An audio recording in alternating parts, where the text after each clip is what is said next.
দেখেছেন আমাদের মা বোনেরা বেশিরভাগই বসে বসে নামাজ আদায় করেন, তাদের কি নামাজ হবে? মাগরিবের জামাতের আগে কি আসরের কাজা নামাজ আদায় করা যাবে? আমার সন্তান সবসময় অসুস্থ থাকে, মা হিসেবে সন্তানের সুস্থতার জন্য কি কি আমল করতে পারি? নিজের হায়াত থেকে বাবা মা অথবা প্রিয়জনের হায়াত বাড়িয়ে দেওয়ার দোয়া করলে কি গুনাহ হবে? ফরজ গোসলের উত্তম পদ্ধতি কি?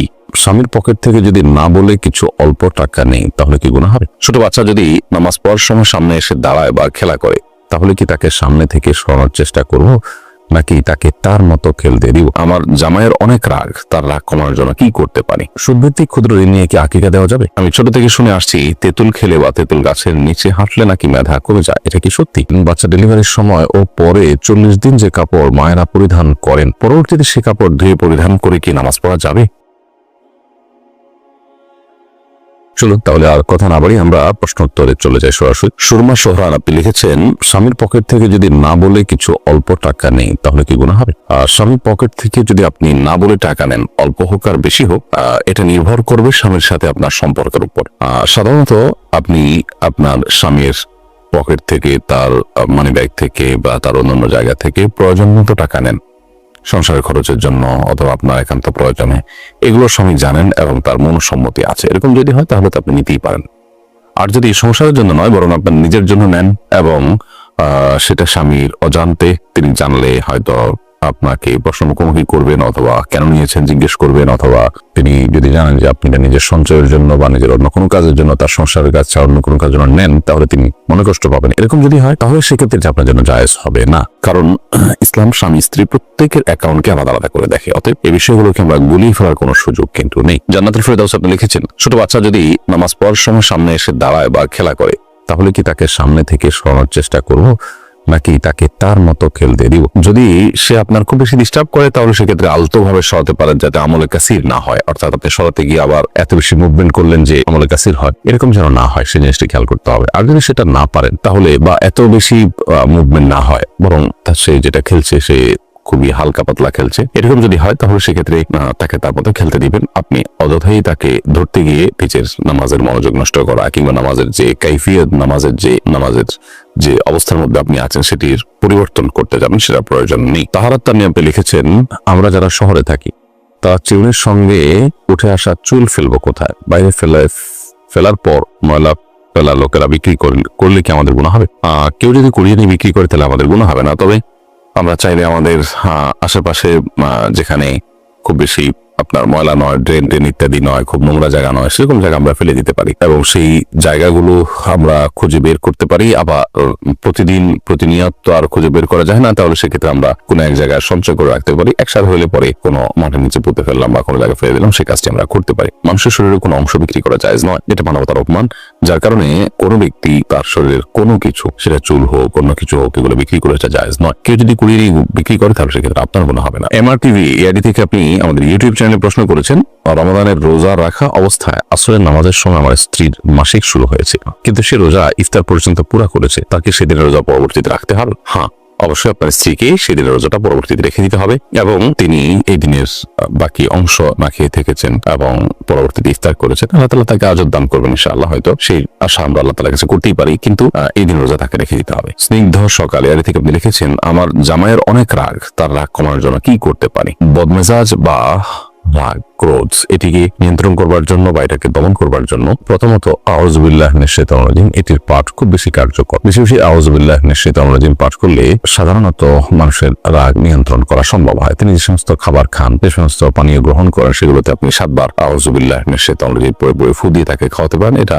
অভিজ্ঞতা দ্বারা প্রমাণিত যে অনেক সময় রাগ প্রশমিত হয়। তাছাড়া ক্রোধ দমন বিষয়ক বিভিন্ন মোটিভেশনাল স্পিচ গুলো তাকে শোনাতে পারেন এবং এই বিষয়ে ভালো ভালো বইও আছে, সেগুলো তাকে দিতে পারেন। আল্লাহ তাআলা তার ইসলাহ এবং সংশোধন নসিব করুন। জহির ভাই এআইডি থেকে আপনি লিখেছেন, সুদভিত্তিক ক্ষুদ্র ঋণ নিয়ে কি আকিকা দেওয়া যাবে? আকিকা দেওয়া একটা ইবাদত এবং ভালো কাজ, কিন্তু সে ভালো কাজ করতে গিয়ে যদি আপনি সুদে লোন নেন তাহলে সেক্ষেত্রে আপনি গুনাহগার হবেন। এর কারণে সওয়াবের পরিবর্তে আপনার আরো গুনাহ হবে, কারণ সুদ ইসলামের সবচেয়ে ভয়াবহ হারাম কাজ। হারাম বর্জনের মধ্যে সবচেয়ে ভয়াবহ হলো অন্যের হকের পরেই সুদের যে উপার্জন সেটি। অতএব সুদ ভিত্তিক যে ঋণ আপনি গ্রহণ করছেন সেটি দিয়ে যদি আপনি আকিকা দেন তাহলে আপনি পরিষ্কার কবিরা গুনাহ করেছেন। আকিকা দেওয়াটা ফরজ ওয়াজিব নয়, কিন্তু আপনি একটি নফল কাজের জন্য একটি ফরজ কাজ লঙ্ঘন করেছেন।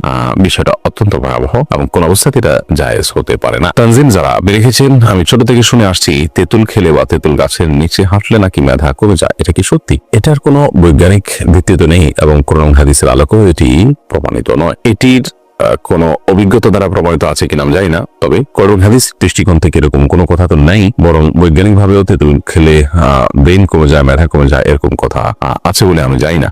বিষয়টা আমি মানে কিছুটা ঘাটার চেষ্টা করেছি, তবে এরকম কোনো বিষয় আমার চোখে পড়েনি।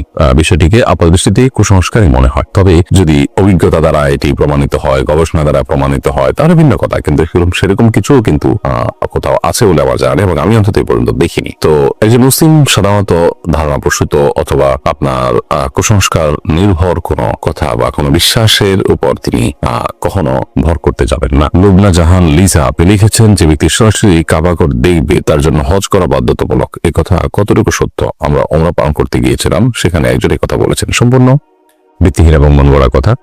কাবাঘর দেখলেই হজ ফরজ হয় না। হজ ফরজ হওয়ার সাথে সাধ্য এবং সক্ষমতার সম্পর্ক। কেউ যদি কাবাঘর সরাসরি নাও দেখেন আর এদিকে তার মানে হজ করার মতো সামর্থ্য থাকে, তাহলে তার উপর হজ করা ফরজ হয়ে যায়।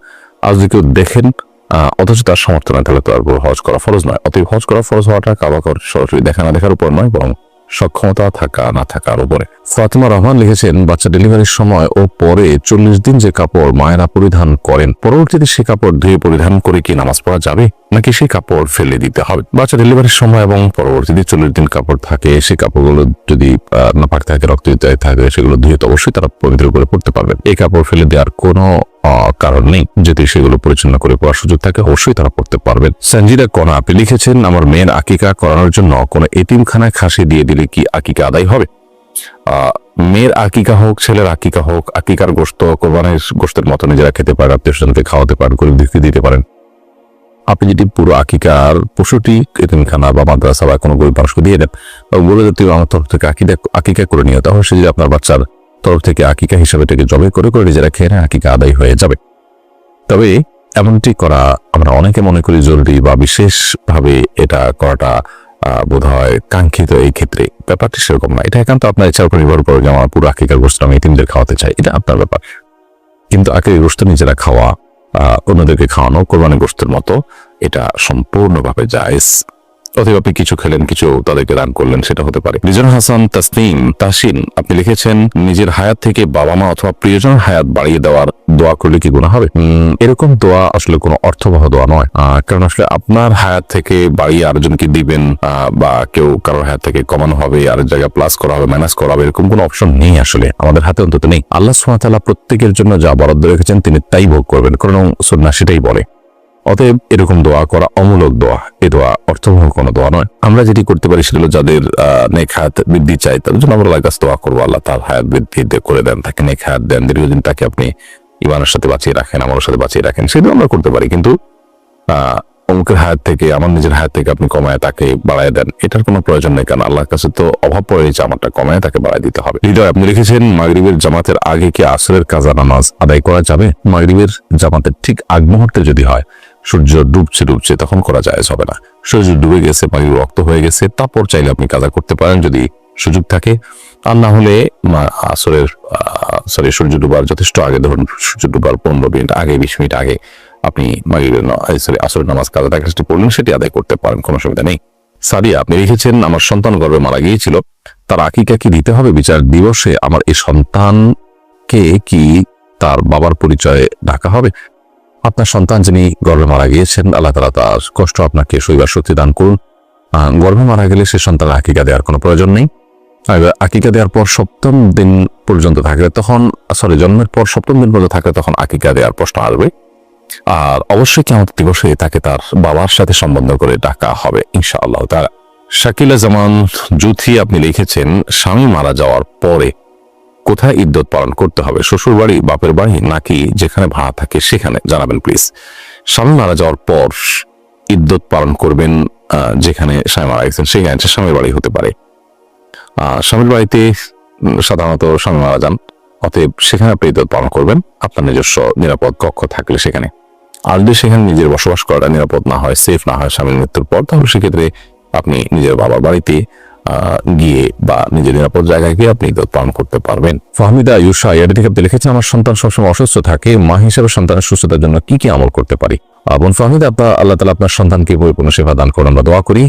মা হিসেবে সন্তানের সুস্থতার জন্য আপনি তো সাধারণভাবে দোয়া করবেন, দোয়া কবুলের যে সময়গুলো আছে সেগুলোতে আলাদা করে দোয়া করুন। মা বাবার দোয়া সন্তানের জন্য অনেক বেশি উপকারী। এর বাইরে তার রোগ নির্ণয়ের জন্য ট্রিটমেন্ট করা অথবা রোকেয়ার ব্যবস্থা করা সেটা আপনি করবেন ইনশাআল্লাহ। পাশাপাশি জমজমের পানি পান করাতে পারেন যদি সুযোগ থাকে। সকালে আজওয়া খেজুর খাওয়ার চেষ্টা করতে পারেন খালি পেটে, এটিও শেফা হিসাবে কাজ করে। কালো জিরা, মধু এগুলো শেফার কাজ করে হাদিস থেকে সুস্পষ্টভাবে এবং বিশুদ্ধভাবে প্রমাণিত। সো এগুলো আপনি তাকে নিয়মিত করাতে পারেন এবং সেই সাথে আল্লাহ তাআলা আপনাকে এবং সন্তানকে যেন সবর এর তাফিক দান করেন সেটা আমরা করছি। শরীফুল ইসলাম শরীফ আপনি লিখেছেন, ফরজ গোসলের উত্তম পদ্ধতি কি? ফরজ গোসলের উত্তম পদ্ধতি, সুন্নাহসম্মত পদ্ধতি, সেটাই উত্তম পদ্ধতি। আর সুন্নাহসম্মত পদ্ধতি হলো যে শরীরের কোনো জায়গায় অথবা কাপড়ে নাপাক লাগলে প্রথমে সেই জায়গাটাকে আলতো করে ধুয়ে ফেলতে হবে, পরিষ্কার করে ফেলতে হবে। এরপর শরীর এবং কাপড়ের উভয় জায়গার নাপাক জায়গাটাকে ধুয়ে ফেলার পর আপনি 2 হাতের কবজি 3 বার ধুয়ে কুলি করে নাকে পানি দিয়ে মুখ ধুয়ে 3 বার ঠিক ওযু করার মতো করে মুখ হাত ধুয়ে মাথা মাসে করে ওযু করবেন। শুধুমাত্র ওযুর যে পা ধোয়ার কাজটা বাকি রেখে এবার আপনি গোসল করে ফেলবেন। গোসল করে আপনি ওয়াশরুম থেকে বেরিয়ে আসার সময় পাও তখন পর্যন্ত ধুয়ে বের হয়ে যাবেন। তাহলে সেক্ষেত্রে এটি হলো সুন্নাহসম্মত গোসল, অর্থাৎ ওযু এবং গোসল একসাথে হয়ে গেল এই নিয়মে। আর এই নিয়মে ব্যত্যয় করে আপনি ফরজ গোসল করেন তাহলে সেক্ষেত্রে গোসল হয়ে যাবে, কিন্তু সুন্নাহসম্মত না হওয়ার কারণে গোসলটা কারণে আপনি আলাদা সওয়াব পাবেন না, সুন্নাহ আদায় করার সওয়াব পাবেন না। আর ফরজ গোসলের ক্ষেত্রে মনে রাখতে হবে যে 3 বার কুলি করা এবং গড়গড়া করে কুলি করা যদি রোজাদার না হন। রোজাদার হলে সেক্ষেত্রে গড়গড়া করবেন না, রোজাদার না হলে গড়গড়া করে কুলি করবেন এবং নাকে পানি দিবেন, যতটুকু সম্ভব নাকে পানি দিয়ে নাক ঝাড়বেন। তো এই কাজগুলো করে আপনি গোসল সম্পন্ন করবেন। বিলকিস বানু লিখেছেন, চলতি হিসাবে ব্যাংকে টাকা রাখা হলে তা অনিচ্ছা সত্ত্বেও কিছু অতিরিক্ত টাকা মূল টাকার সাথে যোগ হয়ে যায়, করণীয় কি? অতিরিক্ত যে টাকাটা যুক্ত হয় আপনার সুদী ব্যাংকে, সেই টাকা আপনি সওয়াবের নিয়ত করা ছাড়া কোনো গরিব মানুষদেরকে দান করে দিবেন। আর সাধারণত চেষ্টা করবেন ইসলামিক ব্যাংকিং এর সাথে যুক্ত থাকা। ইসলামিক ব্যাংকিং এর সাথে যুক্ত থেকেও যে অতিরিক্ত টাকা পান সেটাও নিজে ভোগ না করাটাই হলো নিরাপদ। সেটা কোনো গরিব মানুষকে সওয়াবের নিয়ত করা ছাড়া দান করে দিবেন, ইনশাআল্লাহ আপনি দায়ভুক্ত হবেন। আব্দুল গাফফার লিখেছেন, শুধু শুক্রবার রোজা রাখা যাবে কিনা? শুধু শুক্রবার রোজা রাখা হাদিসে আলোকে নিষেধ এবং মাকরুহ।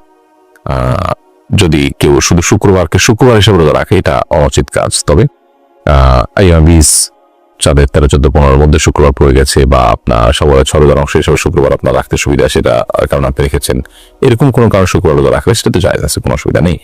ফাতিমা জান্নাত লিখেছে, এর মুসিবতের একটা দোয়া আছে, দোয়াটি হলো আল্লাহুম্মা আজুরনি ফি মুসিবাতি ওয়াখলুফনি খায়রাম মিনহা।